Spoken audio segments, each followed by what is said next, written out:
नमस्कार, test by Sheetal's रेसिपीमध्ये आपले स्वागत आहे। आज आपण बघणार आहोत चिकापासून बनणारा खरवस। खरवसाचे नाव घेताच सगळ्यांच्या तोंडात पाणी सुटते ना। तर चला रेसिपीला सुरुवात करूया। त्याआधी जर तुम्ही चॅनलला सबस्क्राइब नसेल केले तर प्लीज सबस्क्राइब करा आणि जर तुम्हाला ही रेसिपी आवडली तर लाईक आणि शेअरही करा। तर प्रथम आपण खरवसाला लागणारे साहित्य बघूया। त्यासाठी मी अर्धा लिटर म्हशीचं दूध घेतलेलं आहे। फुल फॅट दूध आहे हे। त्यासाठी आपण 1 वाटी म्हणजे 150 ग्राम पहिल्या दिवसाचा चीक घेत आहोत। तेवढ्याच मापाने आपण गूळ घेतलेला आहे। 150 ग्राम हा गूळ आहे। तुम्हाला गूळ नसेल साखर वापरायची असेल तर थोडे कमी प्रमाणात वापरा। 5-6 केसरच्या काड्या घेतल्या आहेत। अर्धा चमचा वेलची पूड आणि चिमूटभर जायफळाची पूड घेतलेली आहे। आता आपण दुधात प्रथम चीक घालून घेऊ, त्यातच गूळ घालून घेऊया,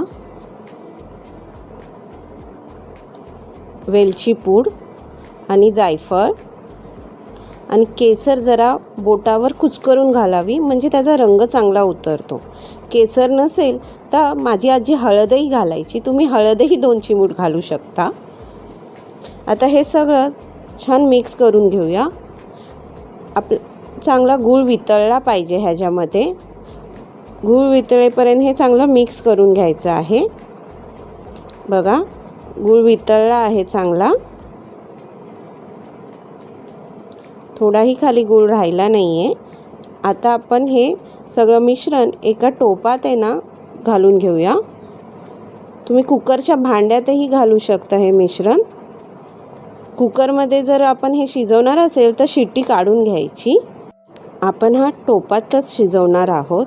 त्यासाठी आपण गॅसवर एक मोठा टोप ठेवून त्यात 1 ग्लास पाणी घातले आहे आणि मी खाली एक जाळी ठेवली आहे। त्यावर हा आपण टोप ठेवू आणि त्यावर एक झाकण ठेवूया।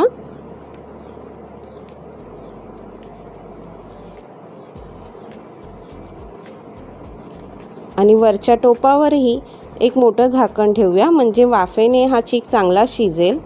हे आपल्याला 25 ते 30 मिनिटं शिजवायचं आहे चीक। मीडियम गॅस करून मी हा चीक ठेवला होता। आता 25 मिनिटं झाली आहेत। आपण चेक करूया आपला शिजला आहे का चीक। त्यासाठी टूथपिक मधोमध चिकाच्या घालायची म्हणजे जर राहिला असेल तर आपल्याला कळेल। टूथपिक एकदम स्वच्छ निघाली की म्हणजे समजायचं आपला चीक कच्चा राहिला नाही आहे। आता हा चीक मी काढून घेते आणि आता आपण ह्याच्यावर झाकण ठेवून 4 तास हा थंड करून घ्यायचा आहे। 4 तास झाले आहेत। बघा मस्त असं आपला खरवस तयार आहे। आता हा आपण कापून घेऊया आणि ह्याच्या वड्या पाडून घेऊया। त्यासाठी आपण कडा मोकळ्या करून घेऊया सुरुवातीला। बघा मस्त असा आपला खरवस तयार झालेला आहे। जर तुम्हाला ही रेसिपी आवडली असेल तर प्लीज लाईक आणि सबस्क्राइब करा। धन्यवाद।